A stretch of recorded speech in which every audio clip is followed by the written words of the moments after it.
আসসালামু আলাইকুম। আশা করছি সবাই ভালো আছেন। আজকে আপনাদের জন্য খুবই মজার আর খুবই স্বাস্থ্যকর একটা রেসিপি নিয়ে আসলাম। ফুলকপির পাকোড়া আমরা কম বেশি কিন্তু সবাই খেয়েছি। আমি আজকে দেখাবো আমি এটা কিভাবে বানাই। তো চলুন শুরু করা যাক। এখানে আমি কিছু ফুলকপির টুকরোকে ছোট করে কেটে নিয়েছি। ফুলকপিগুলোকে আমি আগে থেকে সিদ্ধ করিনি, এটা ভাজার সময়ই সিদ্ধ হবে। খুব ভালোভাবে ধুয়ে আমি পানি ঝরিয়ে নিয়ে নিয়েছি। এবার আমি একটা বাটিতে 3 টেবিল চামচ পরিমাণের মতো ময়দা নিয়ে নিচ্ছি, সামান্য পরিমাণ লবণ আর 1/4 চা চামচের মতো গোলমরিচের গুঁড়া আমি এখানে দিয়ে দিচ্ছি। গোলমরিচ না থাকলে আপনারা লাল মরিচের গুঁড়া ব্যবহার করতে পারেন। এবার একটু নেড়ে সব কিছুকে মিশিয়ে নিলাম। রুম টেম্পারেচারে রাখা একটা ডিমকে আমি একটা বাটিতে ভেঙে নিচ্ছি আর এটাকে খুব ভালোভাবে আমি ফেটে নিচ্ছি।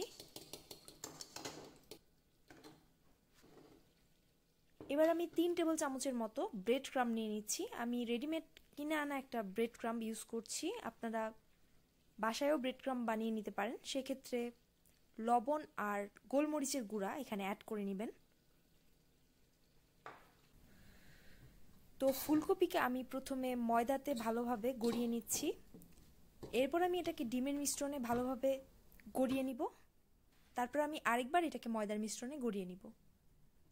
তারপর আরও একবার ডিমের মিশ্রণে চোবানোর পর আমি এটাকে ব্রেড ক্রাম্বে খুব ভালোভাবে গড়িয়ে নিব। আর একটা জিনিস খেয়াল রাখতে হবে, এটাকে ডিমের মিশ্রণে ডোবানোর সময় কিন্তু এর উপরের দিকের ডাটার অংশটা ধরে নিতে হবে। ডাটার দিকের অংশটাকে ডিমে বা ব্রেড ক্রাম্বে গড়ানোর কোনো দরকার নেই।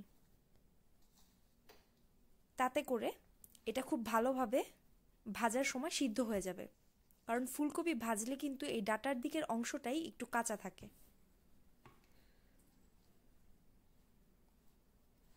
এটাকে কিন্তু আগে থেকে সিদ্ধ করার কোনোই প্রয়োজন নেই, কারণ সিদ্ধ করে নিলে এটা ক্রিস্পি হবে না। আর সিদ্ধ করার ফলে কিন্তু এটার পুষ্টিগুণ অনেকটা পানির সাথে চলে যাবে। তো তেলকে আমি মিডিয়াম আঁচে গরম করে নিয়েছি। এবার আমি ফুলকপির পাকোড়াগুলোকে একদম গোল্ডেন ব্রাউন করে ভেজে নিব।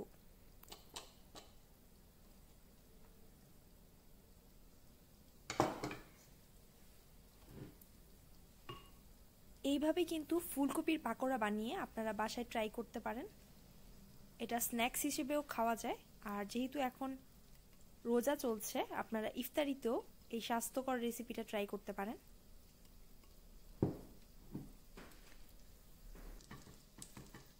রেসিপিটি যদি বাসায় ট্রাই করেন তাহলে আমাকে জানাতে ভুলবেন না এটা কেমন হয়েছে। আর যদি আমার এই রেসিপিটি আপনাদের ভালো লেগে থাকে তাহলে ভিডিওটিতে লাইক দিতে ভুলবেন না, আর অবশ্যই আমার চ্যানেলে সাবস্ক্রাইব করবেন। তো আমি একটা কিচেন টিস্যুতে সবগুলা ফুলকপির পাকোড়াকে তুলে নিচ্ছি। তো অবশ্যই এই সহজ রেসিপিটি বাসায় ট্রাই করবেন। আজকে এখানেই বিদায় নিচ্ছি, আবার কথা হবে পরবর্তী ভিডিওতে। সবাই ভালো থাকবেন। আল্লাহ হাফেজ।